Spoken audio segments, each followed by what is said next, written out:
Bismillahirrahmanirrahim. Assalamualaikum warahmatullahi wabarakatuh. Waalaikumsalam warahmatullahi wabarakatuh.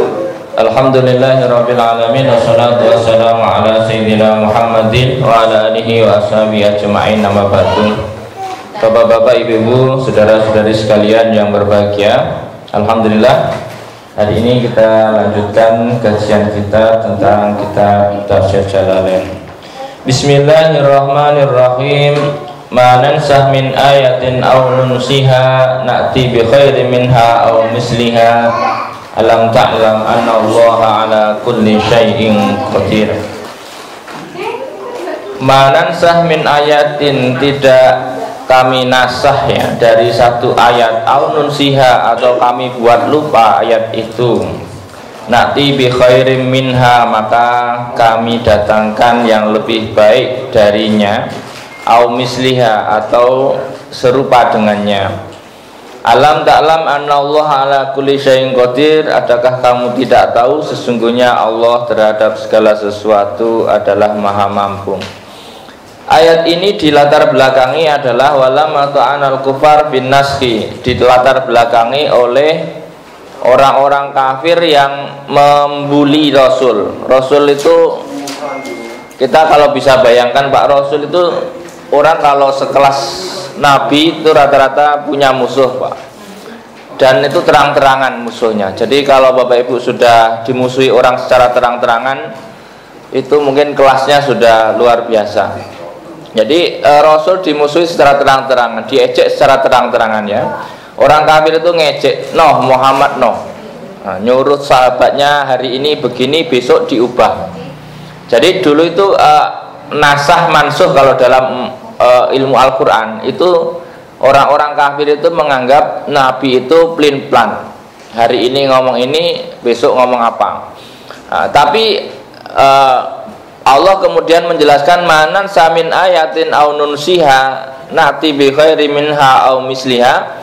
Ya Allah suka-suka hari ini mungkin begini, beberapa bulan kemudian nanti dinasah, atau hari ini Rasul hafal ayat ini, mungkin suatu hari tiba-tiba itu hilang dari ingatan Rasul. Maka di dalam tafsir dikatakan al-yaum kadang-kadang Allah itu menghilangkan ayat itu, baik secara hukumnya ataupun secara lafadznya.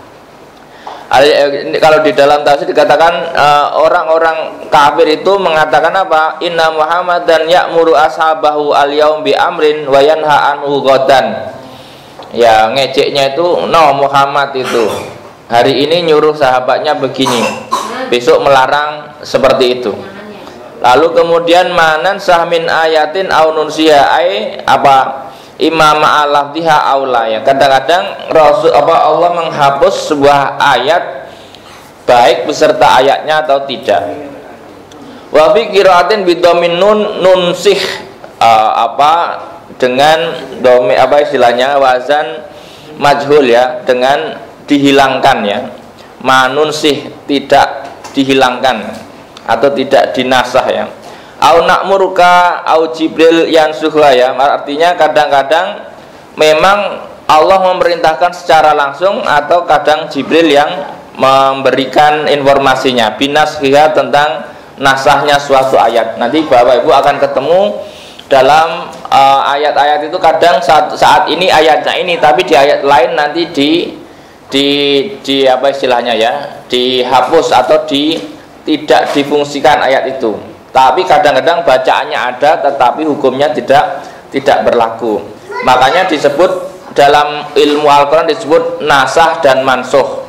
Nasah mansuh itu kalau diibaratkan dengan peraturan, itu peraturan yang menghentikan peraturan yang lama diganti dengan peraturan yang baru, atau berhentinya peraturan yang lama dengan peraturan yang baru. Kalau di dalam perang tarif itu kayak seperti itulah Pak. Ini akan berlaku mulai, nah itu perang tarif ya. Itu, nah orang-orang yang melakukan nasah mansuh seperti presiden-presiden yang misalnya hari ini keputusannya ini besok dicabut, atau lembaga-lembaga legislatif misalnya mengamandemen undang-undang seperti itulah kira-kira. Tapi mungkin karena orang-orang kafir itu nggak beriman kepada Allah, lalu kemudian dia punya alasan untuk mengejek Nabi Muhammad dengan plin-plan ya, bahasa kitanya sekarang mungkin dianggapnya plin-plan. Tetapi sebenarnya hal-hal semacam itu ya dalam menjalani hidup itu wajar. Maksudnya kita itu diajarkan ada nasah dan mansuh. Ketika memang keputusan yang awal itu tidak cocok, itu bisa diganti dengan keputusan yang baru. Jadi kita nggak usah terlalu saklek. Saklek itu artinya kalau makan harus nasi. Saklek seolah-olah kalau makannya roti itu menjadi keliru. Ya bisa jadi kalau misalnya ada krisis pangan, ya kita bisa ganti makan pokok kita itu menjadi apa misalnya ya, karena beras langka terus makan pokok kita menjadi roti misalnya, naik kelas ya Pak. Ini kalau Bapak itu sekarang itu kan sedang krisis pangan sebenarnya di negara-negara sekitar kita ya. Indonesia alhamdulillah ya, masih surplus berasnya. Negara-negara tetangga itu sudah bingung persiapan nyari beras. Makanya harusnya ya memang nggak harus makan beras. Makanya bisa jadi nanti makanan pokok itu bisa berubah menjadi ubi atau menjadi gaplek misalnya, tiwul misalnya.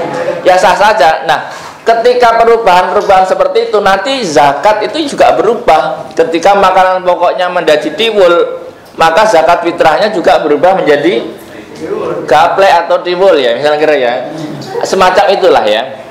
Dan sebagainya. Ini contoh perubahan menyesuaikan dengan keadaan. Kadang-kadang kenapa sih Allah menasah sesuatu? Kadang-kadang sudah selesai kebutuhannya, lalu kemudian dinasah. Nanti biasanya dulu tuh ada contoh misalnya ayat rajam, ya, ayat rajam itu kalau teksnya sudah tidak ada ya. Kemudian dinasah.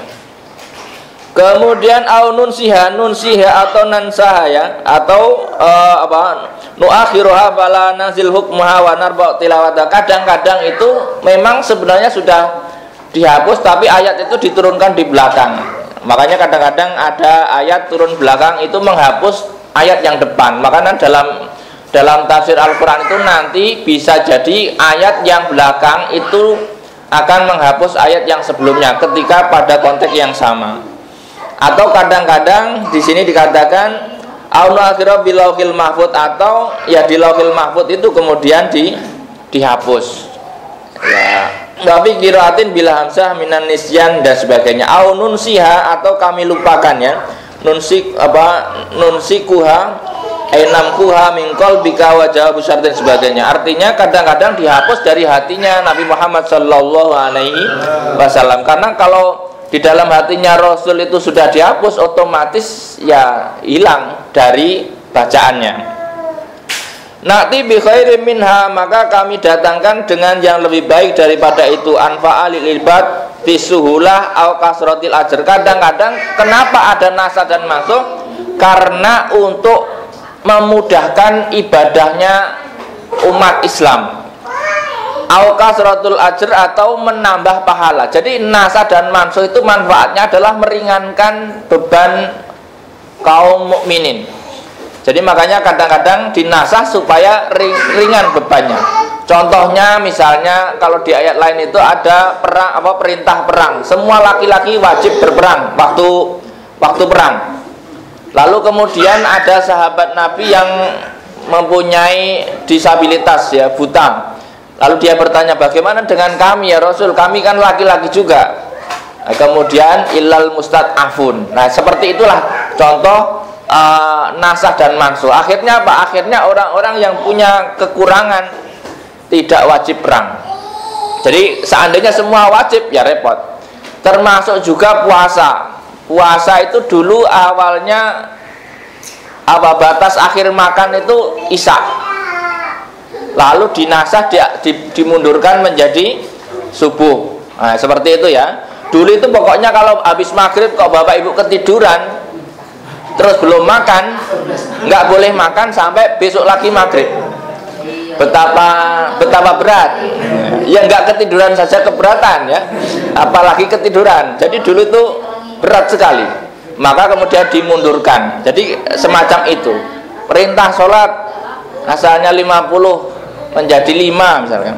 Seandainya agak dinasah bolak-balik, Anda nggak sempat tersenyum dalam hidup itu, merengut.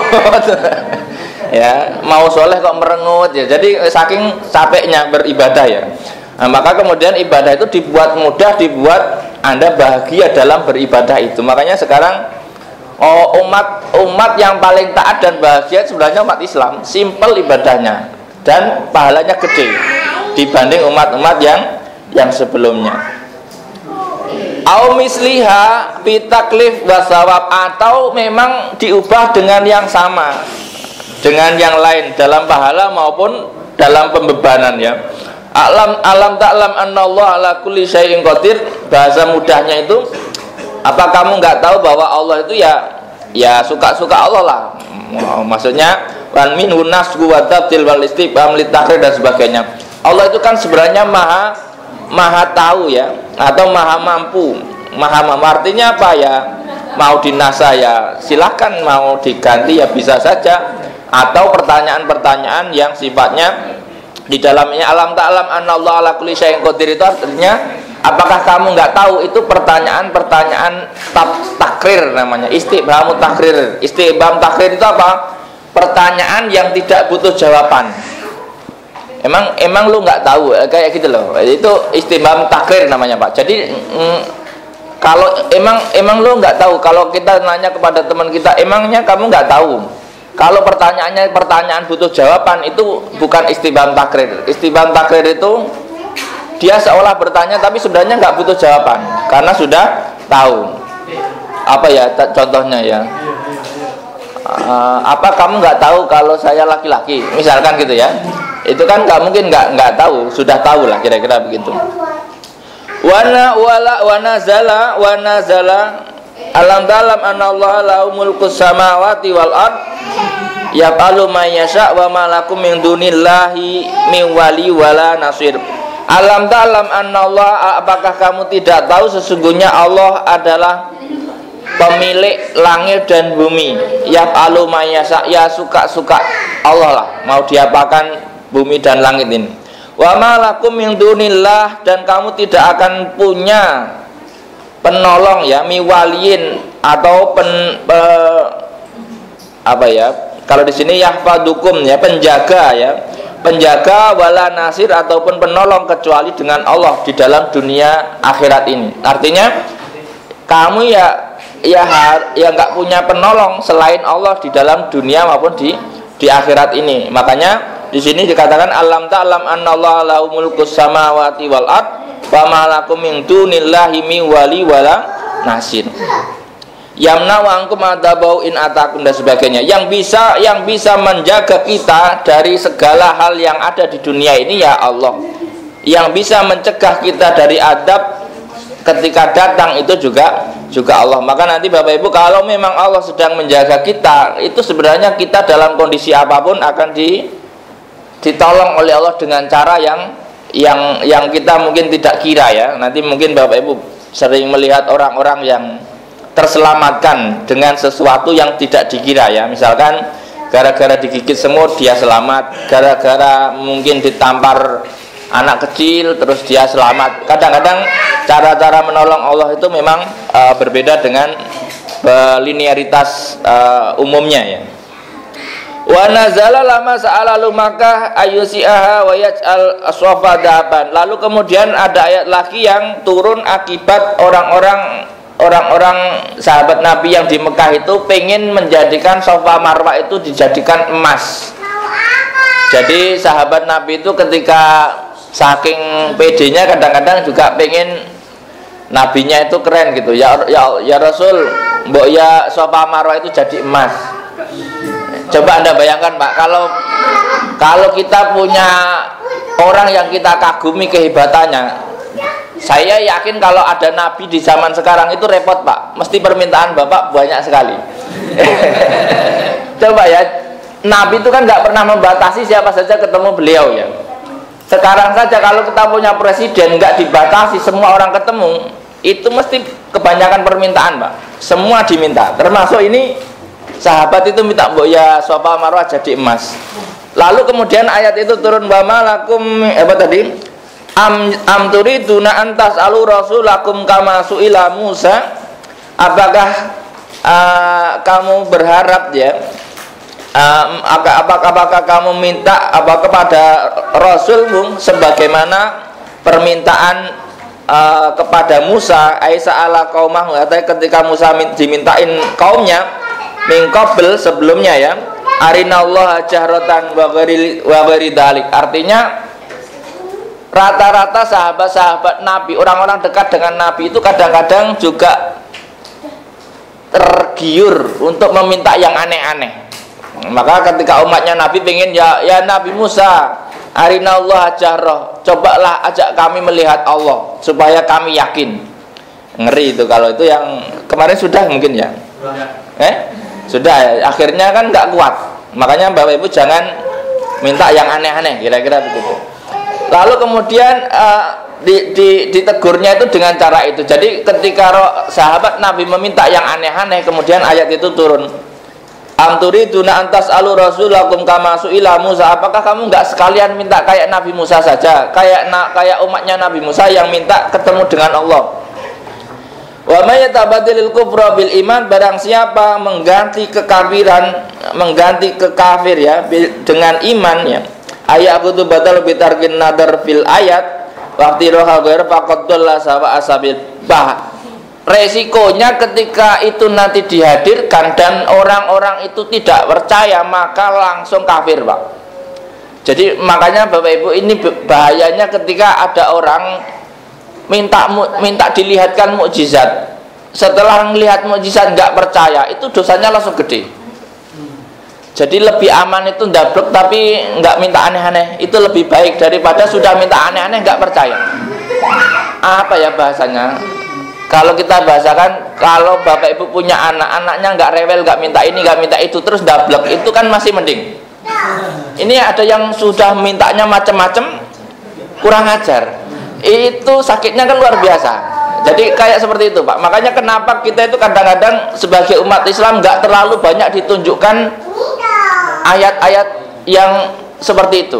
Soalnya makanya zaman Nabi Musa sudah dikasih tahu mukjizat itu terus nggak percaya, itu langsung masuknya kafir.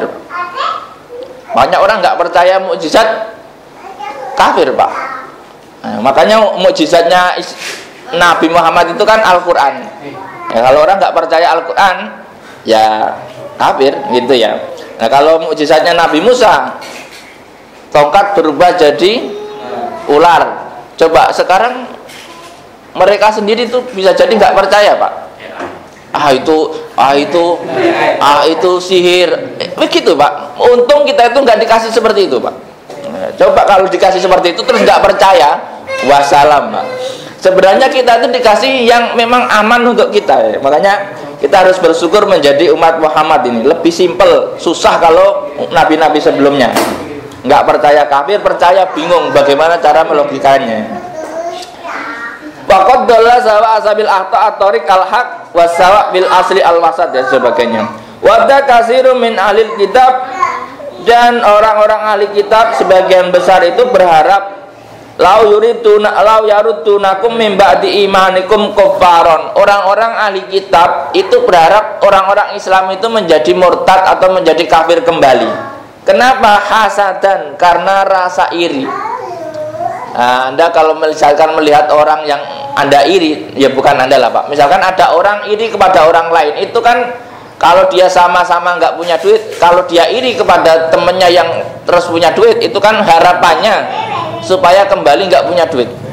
Semoga samalah nanti. Ya, jadi paling tidak itu berharap kondisinya sama. Kira-kira begitu. Nah, dalam hal iman itu sama, ada orang-orang yang sebenarnya dia tahu Islam itu agama yang benar, cuman dia nggak mau masuk Islam, tapi dia berharap orang yang sudah masuk Islam itu keluar kembali. Kamu jangan disitulah, temanku nggak ada misalkan. Nah, jadi dia nggak bisa mengajak masuk ke agama mereka, dia hanya berharap kamu nggak usah berislam terlalu dalam. Ada nggak orang tuanya? Ya nanti kalau ketemu kasih tahu Pak.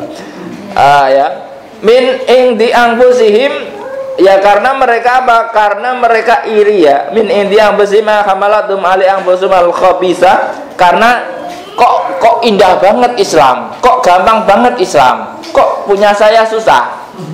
Nah, dia mau pindah ke Islam nggak berani, mau memurtadkan nggak bisa dimurtadkan misalnya, maka dia berharap bagaimana, udahlah kamu pokoknya nggak beragama Islam saja.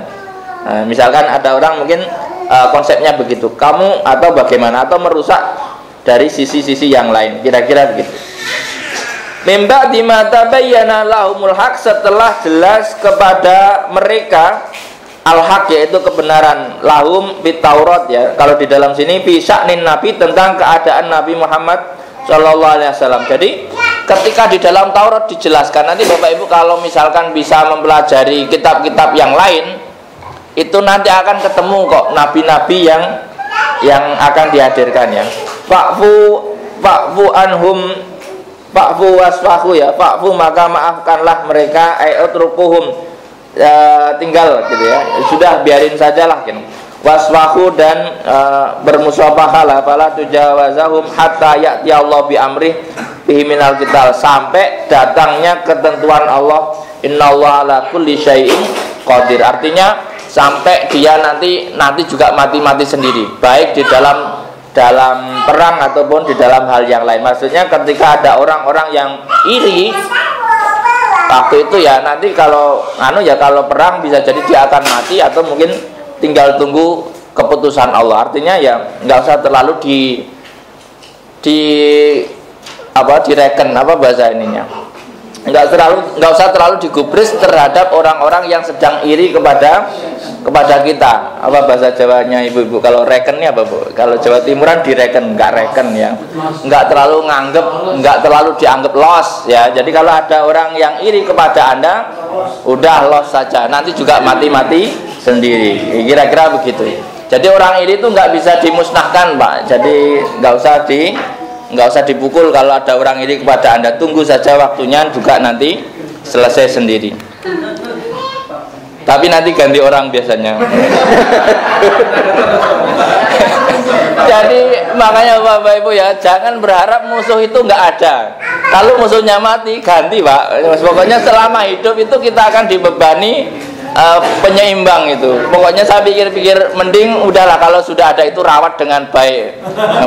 Milih ini atau ganti. Kalau ganti takutnya gantinya lebih keren kan repot Pak ya. Jadi lebih aman nikmati lah, kira-kira begitu.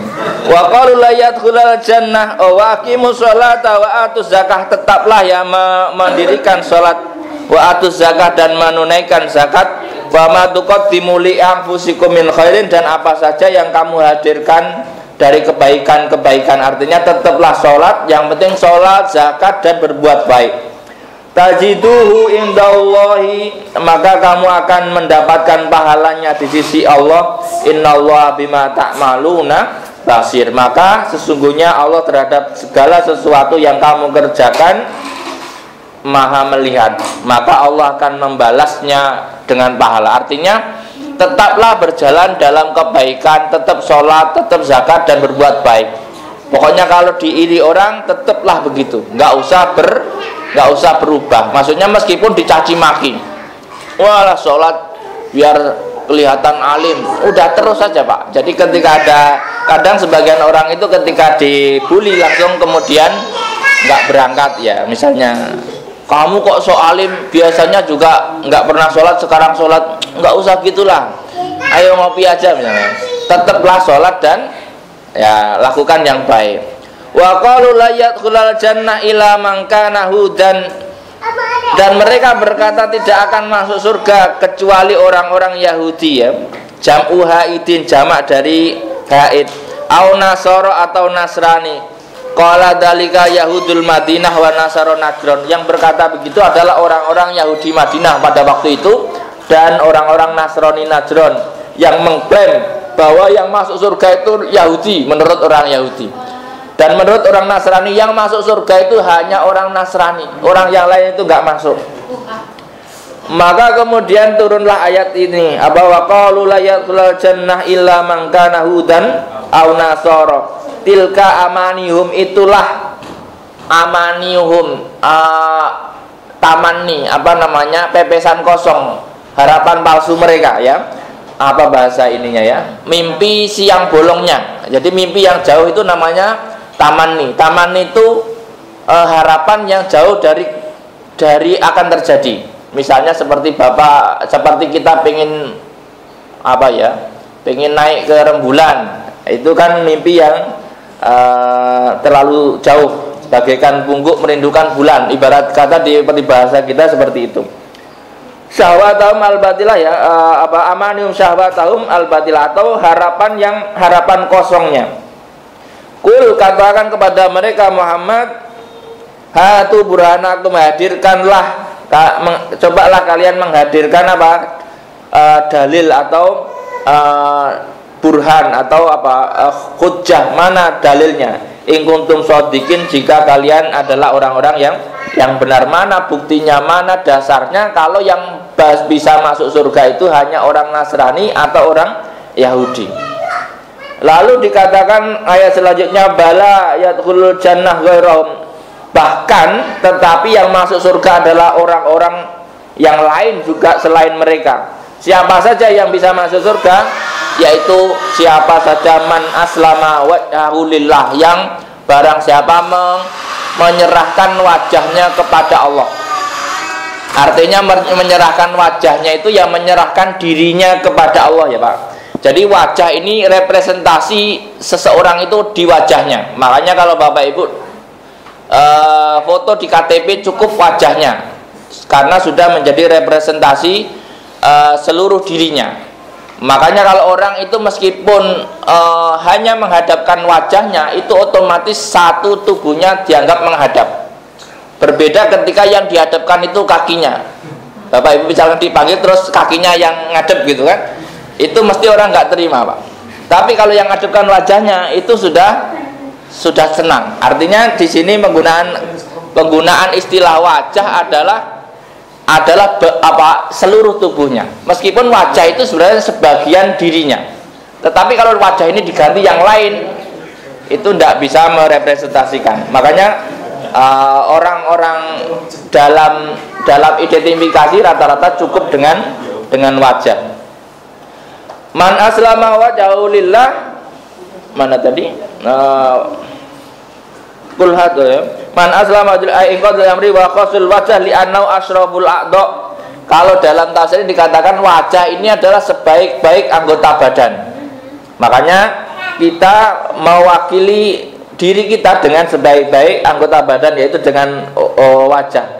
Wa ghairihi aula wa huwa muhsinun, dan mereka orang-orang yang berpasrah itu adalah orang-orang yang muhsin atau orang-orang muwahhid, orang-orang yang bertauhid ya. Falahu ajruhu inda rabbih, maka bagi mereka adalah pahala di sisi Tuhannya. Wala khaufun alaihim wala hum yahzanun, dan orang-orang yang menyerahkan dirinya kepada Allah itu tidak ada kekhawatiran dan tidak ada ketakutan di akhirat ya nanti. Maksudnya orang-orang yang pasrah sejak sekarang, maka nanti di akhirat namanya orang yang pasrah itu ditanggung kepada yang dipasrahi. Jadi kalau kita pasrah kepada Allah, nanti di akhirat kita juga ditanggung oleh Allah. Nah terserah ya, pokoknya saya sekarang pasrah. Ibarat kata kalau Bapak Ibu dipasrahkan orang tua kepada siapa biasanya dipasrahkan itu? Pada mertuanya. Saya pasrahkan anak saya. Atau saya pasrahkan anak saya kepadamu, tolong. Ya berarti penanggung jawab itu yang harus menanggung. Makanya namanya pasrah, apalagi sudah pasrah bongkoan lagi ya. Pasrah bongkoan. Pokoknya los, terserah dirimu ya. Itu pasrah bongkoan. Biasanya anak santri dipasrahkan orang tuanya kepada pengasuhnya biasanya ya. Anak sekolah dipasrahkan kepada gurunya, atau anaknya seseorang dipasrahkan kepada yang menikahinya misalkan ya. Itu seperti itu. Wa qalatil yahudu laisatin nasara ala syai' wa qalatin nasara laisatil yahudu ala syai'. Jadi sebenarnya ini berantemnya segitiga, Pak. Jadi tadi saling mengklaim yang bisa masuk surga hanya Yahudi, satu lagi yang berhak masuk surga hanya Nasrani, mengklaim. Waktu itu orang Islam tenang-tenang saja, ya, karena yang diiri orang Islam. Nah, sementara orang Yahudi dan Nasrani itu juga nggak akur, Pak. Tapi nggak se ekstrim dengan orang Islam. Nah, Bapak Ibu kalau lihat di mana itu Baitul Maqdis itu, kalau Yahudi kalau ketemu orang Nasrani ngeludah, Pak. Parah, Pak, ya. Jadi lebih parah ininya. Jadi kalau orang Yahudi ketemu orang Nasrani itu lebih streng sebenarnya. Cuman kalau dia punya musuh bersama akhirnya bersatu. Jadi gimana ya, kalau sesama bermusuhan dengan Islam dia bersatu, tapi kalau dia nggak bermusuhan dia bermusuhan sendiri. Pokoknya kayak Tom and Jerry dan anjingnya itu loh, Pak. Jadi ya, konsepnya begitu ya. Kalau Bapak bisa pahami Tom, Jerry dan anjing itu 3 sisi. Nanti tinggal ya, kalau punya musuh bersama dia bersatu. Tapi kalau nggak punya musuh berantem sendiri. Ya begitulah ya.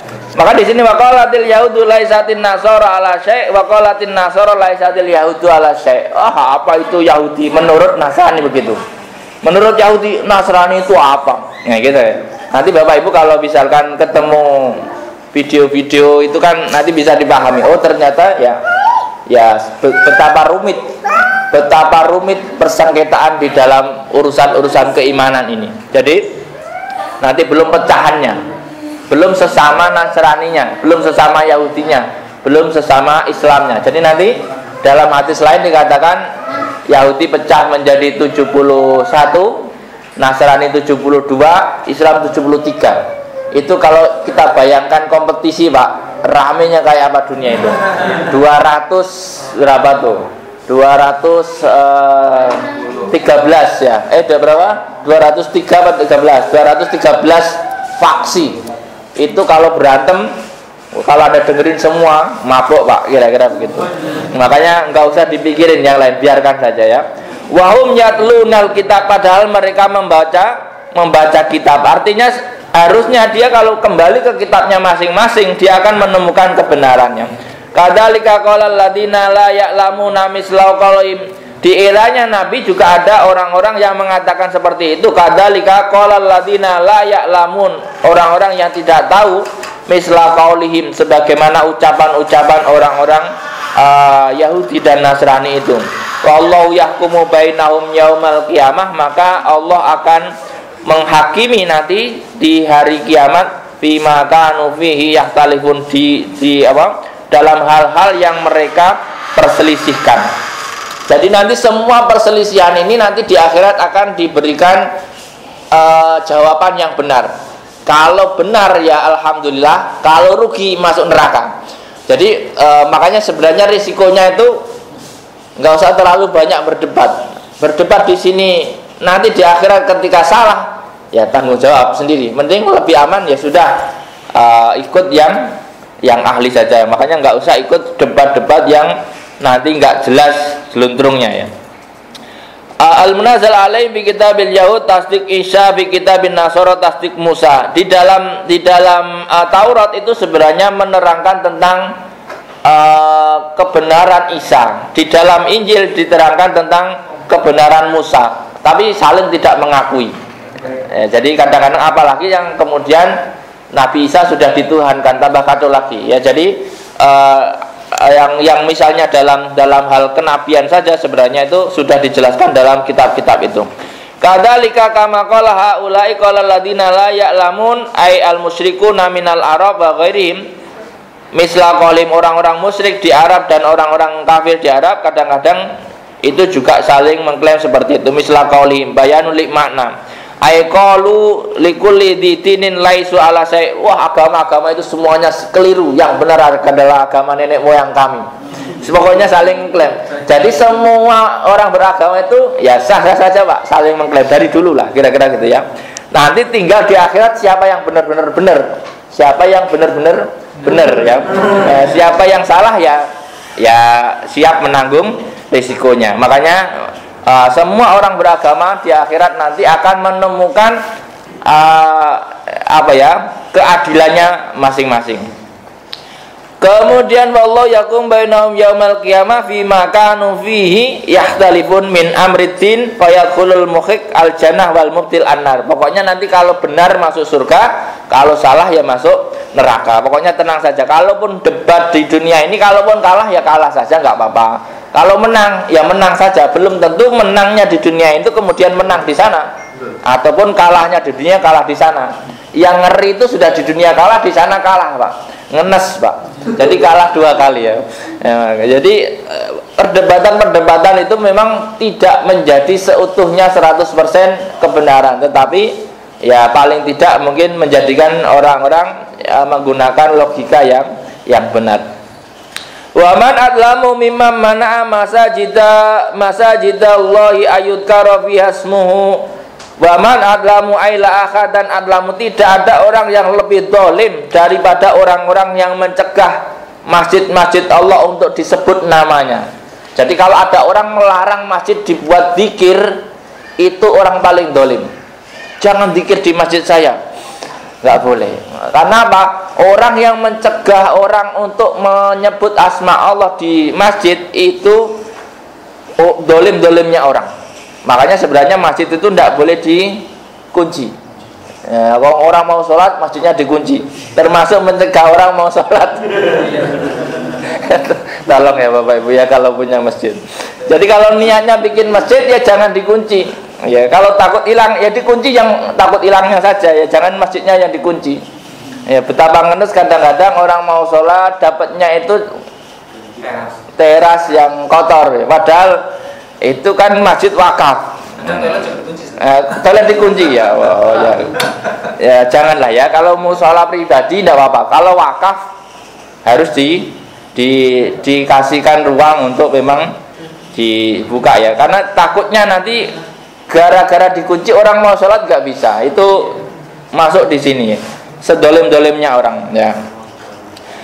Bisolati wa tasbih, untuk melakukan sholat atau mensucikan Allah. Makanya sebenarnya nggak boleh orang menghalangi ke masjid. Termasuk di negara mana yang menghalangi orang mau ke masjid dilarang, itu juga itu termasuk dolim-dolimnya orang. Wasa'a bi kharabiya, atau mungkin punya rencana untuk merobohkan masjid atau merusak masjid. Itu orang yang ingin merobohkan masjid atau merusak masjid itu juga termasuk dolim-dolimnya orang. Terserah ya merobohkan masjid, kecuali mungkin masjid itu masjid diror ya, mungkin masjid yang menjadikan kekacauan ya mungkin bisa, tapi secara umum enggak boleh orang merobohkan tempat ibadah. Nazalat ibaron anirum alladzina kharabu Baitul Maqdis, ini turun menjelaskan tentang kondisi tentara Romawi yang akan merobohkan Baitul Maqdis, punya rencana untuk meratakan Baitul Maqdis, karena waktu itu daerah sana itu dikuasai Romawi, Pak. Awil musyrikin lama sodun Nabi amul Hudaybiyah anil bait, atau orang-orang musyrik ketika menghadapi Nabi di perang Hudaybiyah ya, mereka ingin merobohkan Ka'bah ya mungkin ya. Ulaika ma kana lahum ayat khuluha illa khaifin. Ulaika ma kana lahum apa istilahnya? Mereka itulah yang membuat orang-orang masuk ke masjid menjadi sangat takut ya. Qabar bimana amr akhifuhum bil jihad. Atau gini, ulaika ma kana illa khaifin, atau takutilah mereka dengan jihad. Kalau ada orang-orang yang berencana melarang orang masuk masjid untuk melakukan sholat ataupun mensucikan Allah, maka lawanlah dengan jihad. Nah, jadi kira-kira begitu ya.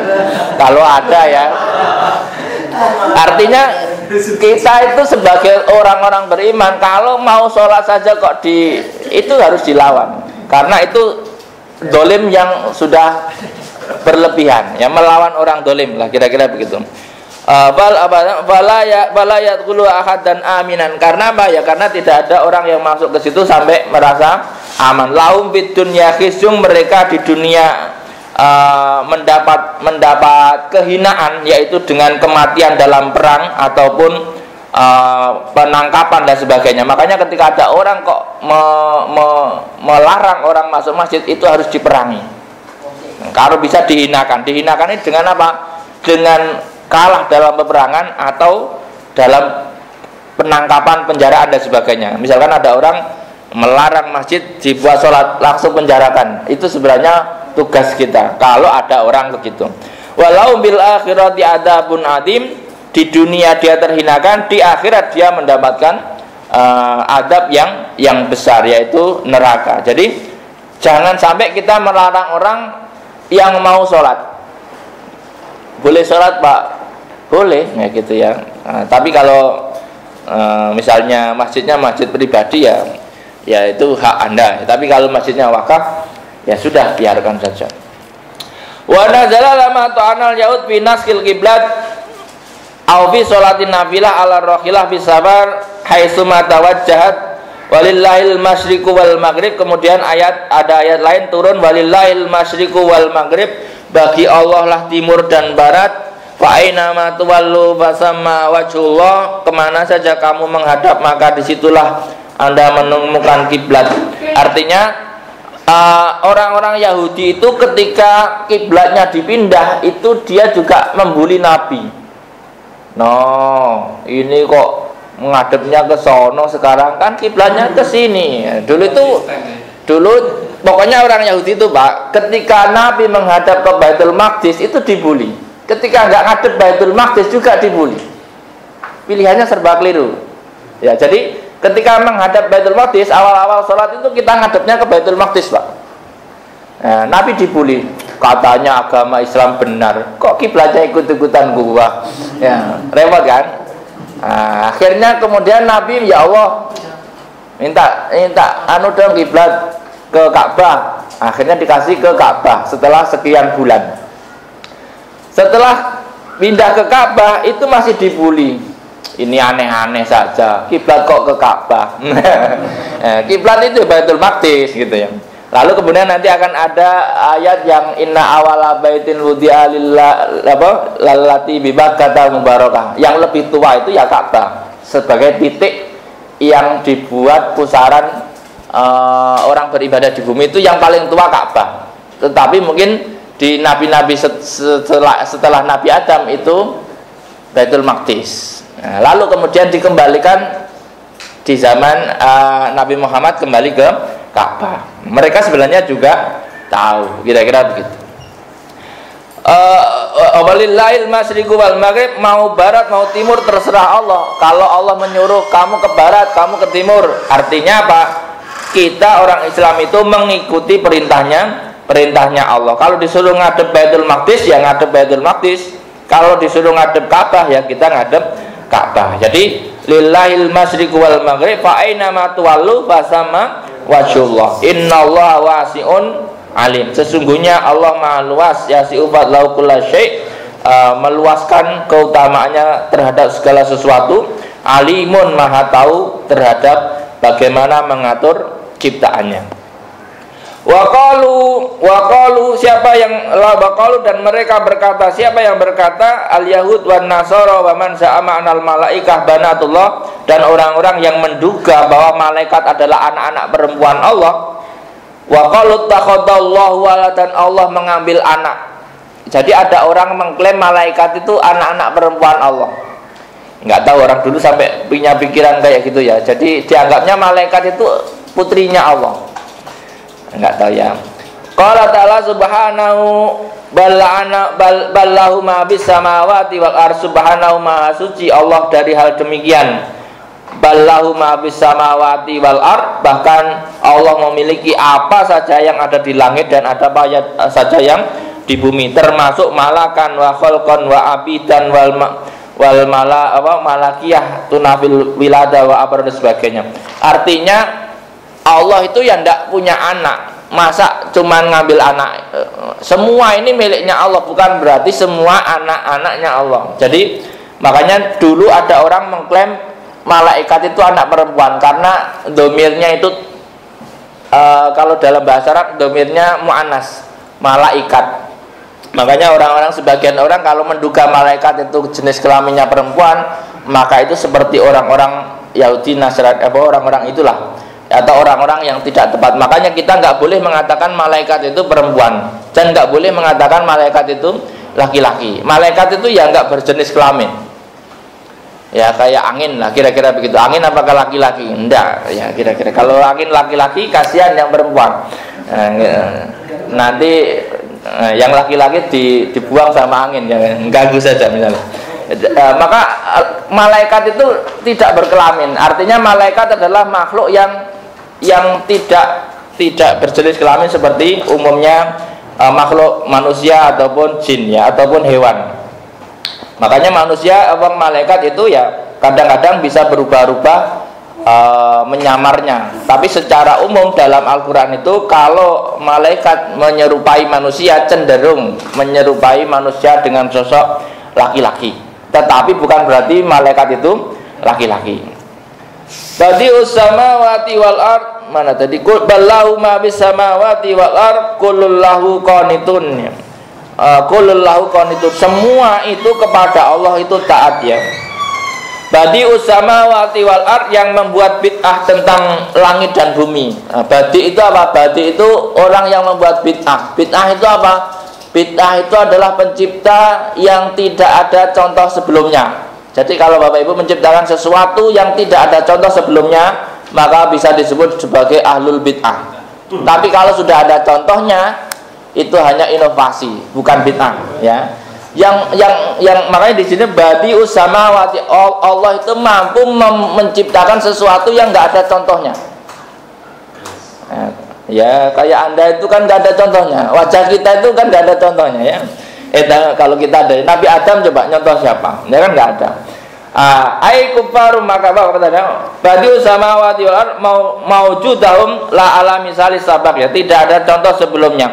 Wa idza qada amron, dan ketika memerintahkan, menginginkan sesuatu, ingin mewujudkan sesuatu, fa innama yaqulu lahu kun fayakun. Ketika Allah menginginkan sesuatu, maka Allah bersabda kun, jadilah, fayakunu, maka jadi. Bahwa yakunu wa bi qiraah bin nasab jawaban lam yakuna. Ada yang mengatakan yakunu, yakuna, terserah, ya, ini dalam bacaan. Artinya ketika Allah menginginkan, Allah itu cukup mengatakan kun, maka tiba-tiba dia berproses. Jadi makanya ini kalau dalam bahasa kita ya kayak bim salabim, abar gadabra gitu, ya. Nah, kalau itu kan muncul, bukan berproses, ya. Kalau berproses itu ya apapun yang diinginkan Allah itu bisa jadi ada. Wa qala alladziina la ya'lamun, dan berkatalah orang-orang yang tidak tahu, ay kuffaru Makkah, kepada Nabi, orang-orang kafir Mekah berkata kepada Nabi, laula yukallimuna Allah au ta'tina ayah, mbok ya yang membilangin itu Allah bahwa kamu nabinya. Ini kurang ajar, ya, orang-orang kafir. Kamu ngaku-ngaku nabi, mending kalau Allah bilang sendiri kalau kamu nabinya. Coba gimana, ya? Misalkan ada utusan, saya utusannya presiden. Loh, kamu nggak usah ngaku-ngaku utusan presiden. Presiden saja bilang sendiri itu utusanku. Aneh kadang-kadang orang kafir itu, kadang-kadang logikanya ya kacau, Pak. Jadi ya benar kecangkeman, ya. Ya kadang-kadang gitu, ya. Orang itu kalau nggak percaya itu rata-rata ya begitu, mulutnya itu nggak bisa dikontrol. Wa qala alladziina la ya'lamuna laula yukallimuna au ta'tina ayah, atau berikanlah kami tanda atau mukjizat, dikit-dikit minta mukjizat. Orang itu kalau kafir dikit-dikit minta bukti, mana dalilnya, mana buktinya, itu ya orang kurang percaya. Orang kalau nggak percaya kepada ada dikit-dikit itu minta bukti. Nah, misalkan kamu ditanya, saya tadi dari pasar, mana buktinya? No foto no foto hoak misalkan, gitu. Itu orang kalau nggak percaya kepada Anda, Pak, dikit-dikit minta bukti. Tapi kalau orang percaya kepada Anda itu nggak pernah nanya bukti. Jadi kalau Bapak Ibu suka ditanya bukti, ya berarti dia itu kurang percaya kepada Anda, kira-kira begitu. Dikit-dikit kok ditanya pakai sumpah, itu juga nggak percaya, gitu, ya. Nanti bisa dicermati. Orang kafir itu gitu, dikit-dikit minta bukti. Kadzalika, seperti itu juga qala alladziina min qablihim, orang-orang dahulu, orang-orang umat terdahulu itu juga begitu kepada nabinya. Min kufaril umam al-madiyah li anbiya'ihim, orang-orang kafir di eranya nabi-nabi sebelumnya rata-rata juga begitu. Misla qaulihim, seperti ucapan mereka, minat ta'annud wa talabul ayat, dikit-dikit minta mukjizat. Nah, padahal kalau disampaikan mukjizat terus dia tetap nggak percaya, tambah pedih adabnya ya. Tasyabahat qulubuhum, tasyabahat qulubuhum, hatinya mereka itu ya tasyabuh, nggak jelas ya, bil kufri wal inad, dalam kekufuran dan kelacutan ya. Fihi tasliyatul nabi qad bayyanal ayati liqaumi yuqinun, sudah sangat jelaslah tanda-tanda kami kepada orang-orang yang mengerti. Anha ayatun fayu'minun fabaraka ayatun ma'an dan sebagainya. Artinya kalau orang-orang waras mendengarkan Al-Quran itu mestinya dia sudah mengerti. Kalau dia nggak mengerti, memang dia itu orang-orang yang tidak pandai atau tidak mengerti, susah, bebal dan sebagainya.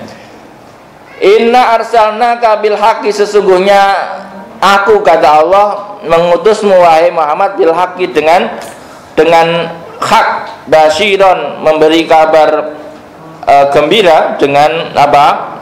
Masuk surga, wa nadhiron, dan memberikan ancaman terhadap atas neraka ya. Wala tus'alu an ashabil jahim, dan kamu tidak akan ditanya dari orang-orang yang ahli neraka. Ail kufar malahum la yu'minu innama alaikal balak wa bi qiraah tus'al dan sebagainya. Maka kemudian Rasul disampaikan, sesungguhnya aku mengutusmu dengan hak dan memberi kabar gembira kepada orang yang beriman dengan surga, dan memberi kabar buruk kepada orang yang tidak beriman dengan neraka. Wala tus'alu an ashabil jahim, dan kamu tidak dimintai pertanggungjawaban terhadap orang-orang yang masuk neraka. Jadi kalau ada orang masuk neraka itu nggak bisa minta tanggung jawab kepada Rasulnya.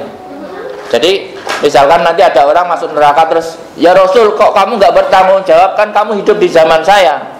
Bukan begitu caranya. Tapi karena dia nggak percaya, maka Rasul tidak bertanggung jawab terhadap orang-orang yang tidak percaya. Tapi Rasul bertanggung jawab kepada orang-orang yang percaya. Ini kalau di dalam ayat ini yang disebutkan wala tus'alu an ashabil jahim.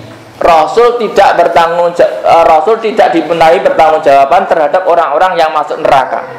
Tapi Rasul dimintai pertanggungjawaban terhadap orang-orang yang masuk surga. Artinya apa? Terhadap orang-orang yang beriman, ini Rasul bertanggung jawab memastikan orang beriman ini masuk surga. Misalnya ada orang beriman kepleset, maka Rasul bertanggung jawab. Makanya nanti dalam kisah-kisah yang masa depan itu Rasul, kalau nggak salah, itu belum masuk surga sebelum umatnya masuk semua.